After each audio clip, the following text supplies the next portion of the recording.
साग रांधे बाई तय हाँ नोहा भाटा आलू के खवैया का साग रांधे बाई तय हाँ नोहा भाटा आलू के खवैया भाजी पाला घालो नहीं चले तय रांधे हवस का बढ़िया भाजी पाला घालो नहीं चले तय रांधे हवस का बढ़िया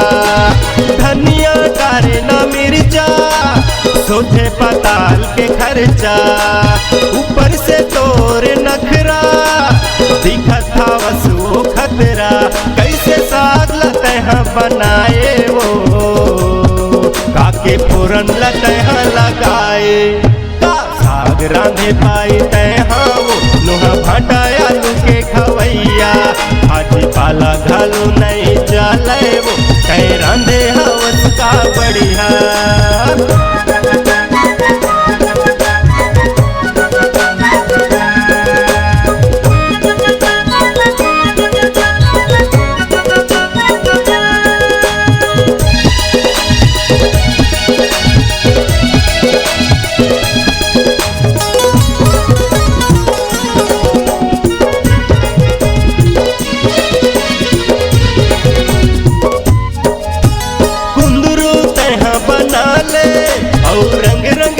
गोठियाले काबर रिसाए हंसते हाँ वो पाई आना मोला गोठियाले अरे अरे अरे अरे कुंदरू तहाँ बना ले और रंग रंग के गोठियाले काबर रिसाए हंसते हाँ वो पाई आना मोला गोठियाले काबर रिसाए हंसते हाँ वो पाई आना मोला गोठियाले धनिया डारे न मिर्चा सोचे पताल के खर्चा ऊपर से तोर नखरा दिखा था वो खतरा कैसे साग लते हैं बनाए वो काके फोरन लते हैं लगाए का साग रांधे बाई तय हाँ नोहा भाटा आलू के खवैया भाजी पाला घालू नहीं चले वो तय रांधे हवस का बढ़िया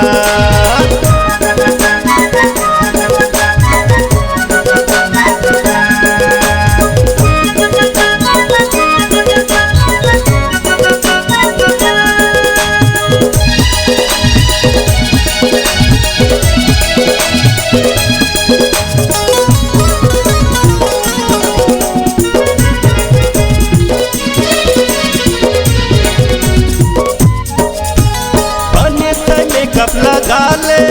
और चेहरा ला तोर सजा ले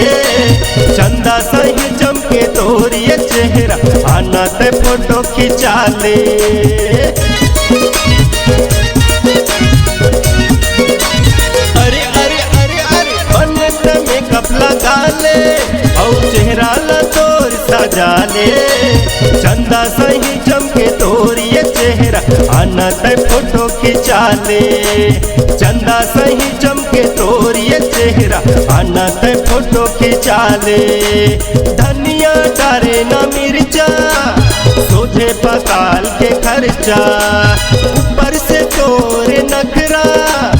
दिखत हवस वो खतरा कैसे साग लते हैं बनाए वो काके फोरन लते हैं लगाए साग रांधे बाई तय हाँ नोहा भाटा आलू के खवैया भाजी पाला घालू नहीं चले वो तय रांधे हवस का बढ़िया धनिया डारे न मिर्चा सोचे पताल के खर्चा ऊपर से तोर नखरा दिखत हवस वो खतरा कैसे साग लते हैं बनाए वो काके फोरन लते हैं लगाए का साग रांधे पाई तय हाँ नोहा भाटा आलू के खवैया भाजी पाला घालू नहीं चले वो तय रांधे हवस का बढ़िया का साग रांधे पाई तय हाँ नोहा भाटा आलू के खवैया भाजी पाला घालू नहीं चले वो तय रांधे हवस का बढ़िया।